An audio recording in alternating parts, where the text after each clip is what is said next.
What's up, guys, and welcome back to the Lucid Nightmare for another Quickie. I'm your host, as always, Jay Schatzer, and today I have a very crazy, surreal, oddball, bizarre, out-of-control, sci-fi kind of horror flick. It is Color Out of Space. It is actually Richard Stanley's Color Out of Space, based off HP Lovecraft lore. But this one is really out there. Slow-paced in some parts, all kinds of weird, crazy visuals, and just outrageous. Really awesome stuff. If you know anything about me, if you've been following the channel, I'm a big fan of Richard Stanley. I love his other films that he made. Dust Devil, Hardware. Really great filmmaker, but he just kind of dropped off the face of the earth when he was fired from Island of Dr. Moreau way back in the day, in the late 90s, I believe, or early 90s. But he resurfaced, came out with a new movie, and I was honestly kind of skeptical at first. Didn't know if he still had it, if he still had the directing chops and his visual style. But yep, he is back. He's I don't know if he's better than ever because I love his classics, but this one is definitely up there. Really intriguing stuff. A really just amazingly strange combination of just crazy visuals, story elements, and it really goes off the rails in a lot of parts. But guys, I'm going to do a little brief summary of the movie. A family lives in the middle of nowhere in the country. They used to be city dwellers, I guess, in Boston. But they traveled out to the country. Now they live in this old farmhouse that Nicolas Cage's character grew up on. And they pretty much just living their lives when a meteor falls out of the sky, crash lands on their property, and starts just messing with everything, the environment, the animals, the family, just everything starts changing and morphing from this alien entity that kind of just slams down in the middle of their lives. But it's crazy because it messes with time, the colors and visuals.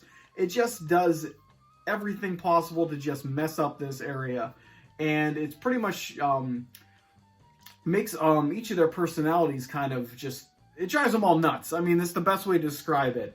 And they fight amongst themselves. People start changing, transforming. The animals on the property start changing and transforming. And it pretty much is just the family trying to deal with the situation and figure out what the hell's going on before they all just go completely mad and kill each other.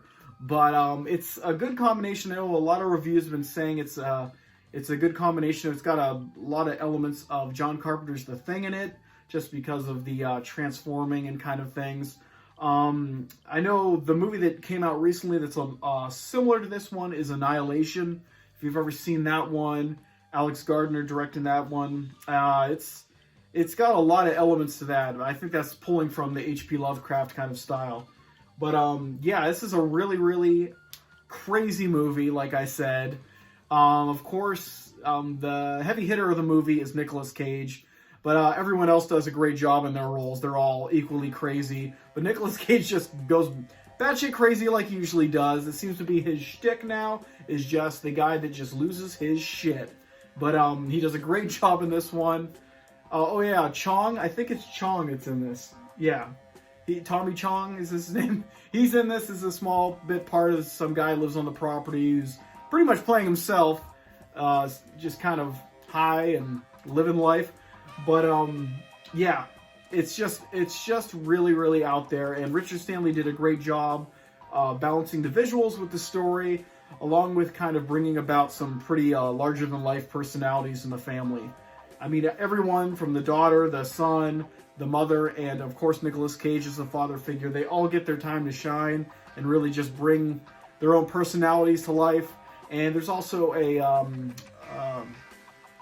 young scientist kid who's on the property. He's there for, I guess a dam is going to be put into place somewhere in the county, so he's like assessing the land, and he gets mixed up in all of this. But it's really just crazy. The creature effects are amazing.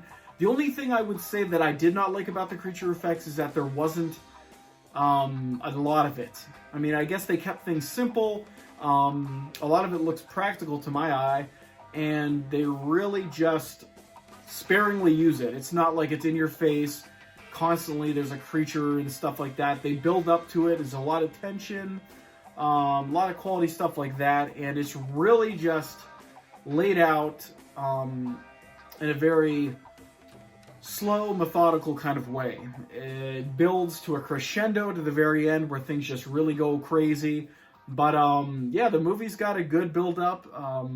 Just a lot of class. It's a very classy movie, even though it does get a little crazy at parts. A lot of moments that'll have you cringing and just kind of like really uncomfortable stuff when people start morphing and things. It gets disturbing in some parts. But yeah, that is Color Out of Space, movie that came out in 2019.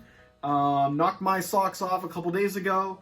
I'm glad I finally just bit the bullet and kind of stepped it up and see what Richard Stanley had for his new modern kind of take on films. And I'm pretty happy with what I saw. So if that sounds up your alley, if you love HP Lovecraft, if you dig Nicolas Cage going absolutely batshit crazy, yeah, if you love crazy sci-fi movies and any of Richard Stanley's work, definitely check this one out. I think you'll like what you see, and it really is different. I'll say that. But guys, that is it for me. I hope you enjoyed that one. Hope you got some enjoyment out of that quickie, and I hope you like what I'm doing here. And I hope that you are staying safe, because I know a lot of the United States, well, I guess the whole world is quarantined at the moment. Me, unfortunately, I'm an essential employee. I work for the post office, so I'm out there in that shit every single day. I know I'm probably going to catch it eventually, but until then, I'm going to keep making movies, keep presenting you guys some stuff, and to keep you entertained through this quarantine lockdown. But until next time, guys, get the freaking hell out of my house, and I'll see you next time. Take care, guys, and stay safe. Later.